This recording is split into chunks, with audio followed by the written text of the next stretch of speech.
मध्य प्रदेश की दतिया सीट पर एक बार फिर सियासी चर्चा के केंद्र में आ गई है। 2.5 साल पहले जहां नरोत्तम मिश्रा को वहां पर उसी सीट पर हार का सामना करना पड़ा था, वहीं अब हालात बदलते नजर आ रहे हैं। राजेंद्र भारती की विधायकी निरस्त होने के बाद ये सीट खाली हो गई है और अब उपचुनाव की तारीख के आने के साथ ही तैयारियां शुरू हो गई हैं। ऐसे में एक बार फिर दतिया में बीजेपी और कांग्रेस के बीच कड़ा मुकाबला देखने को मिल सकता है। मगर सबसे बड़ा सवाल यही है कि इस बार कौन सी पार्टी किसे टिकट देगी और कौन इस सियासी जंग में बाजी मारेगा। ये रिपोर्ट देखिए। हार की चर्चा थी हजार। कितना भी गुमान शक्कर अपनी जीत पे बेखबर, मेरी जीत से ज्यादा चर्चे मेरी हार की। अब लगेगी नैया पार। समुद्र का पानी उतरता देख के किनारे पे घर मत बना लेना।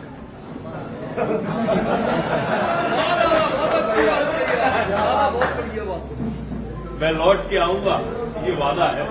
2.5 साल पहले मध्य प्रदेश के पूर्व गृह मंत्री नरोत्तम मिश्रा ने एक भविष्यवाणी की थी। वो थी वापस सत्ता में लौटने की। 2023 के विधानसभा चुनाव हुए केवल 2.5 साल का वक्त बीता है और अब एक बार फिर ऐसे समीकरण दतिया में बन गए हैं।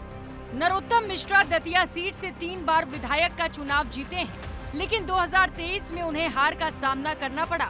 2023 में जीत हासिल कांग्रेस उम्मीदवार राजेंद्र भारती ने की थी, लेकिन केवल 2.5 साल के अंदर ही राजेंद्र भारती से सीट छिन गई। सालों पुराने आरोप में उन्हें 2 साल की सजा हुई और उनकी विधायकी निरस्त हो गई।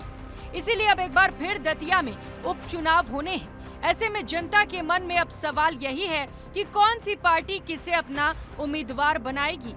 कांग्रेस से इस लिस्ट में सबसे पहले नाम है अनुज भारती का, जो राजेंद्र भारती के बेटे हैं। हाल ही में राजेंद्र भारती और राहुल गांधी की मुलाकात ने इस नाम को हवा दी है। दूसरा नाम है अवधेश नायक का, जिन्होंने पिछले विधानसभा चुनाव में ही कांग्रेस का दामन थामा।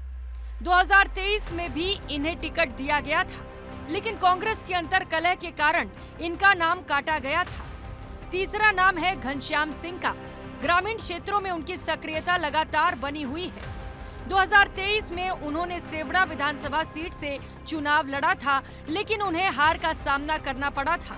इधर बीजेपी से एकमात्र नाम है नरोत्तम मिश्रा का, और नरोत्तम मिश्रा भले ही चुनाव हारे थे, लेकिन अपने क्षेत्र में हमेशा सक्रिय रहे। बीजेपी के अलावा आजाद समाज पार्टी भी खेल बिगाड़ सकती है, क्योंकि दामोदर यादव किसान सम्मेलन और बैठकों के जरिए संगठन मजबूत करने में जुटे हुए हैं। ये उपचुनाव ना तो कांग्रेस के लिए आसान है और ना ही भारतीय जनता पार्टी के लिए, और प्रत्याशियों के चयन के ऊपर भी बहुत कुछ निर्भर करेगा। अभी हालांकि प्रत्याशियों ना किसी भी राजनीतिक दल ने किसी प्रत्याशी की घोषणा नहीं की है। प्रत्याशी घोषित होने दो, तब स्थिति क्लियर होगी। फिलहाल नामों पर अभी कोई मुहर नहीं लगी है। यही वजह है कि सियासी गलियारों में उपचुनाव को लेकर खूब चर्चा हो रही है।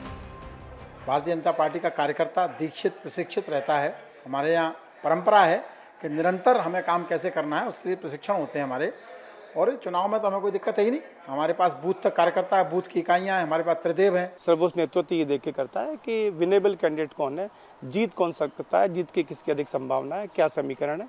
तो ये नेतृत्व ही डिसाइड करेगा कि कौन वहाँ चुनाव लड़ेगा। हाँ, ये स्पष्ट है, कांग्रेस पूरे दमखम से चुनाव लड़ेगी। 6 जुलाई से 13 जुलाई तक नामांकन होने हैं और 30 जुलाई को मतदान होना है। 3 अगस्त रिजल्ट आएगा और उस दिन पता चलेगा कि आखिर दतिया उपचुनाव किसने फतेह किया।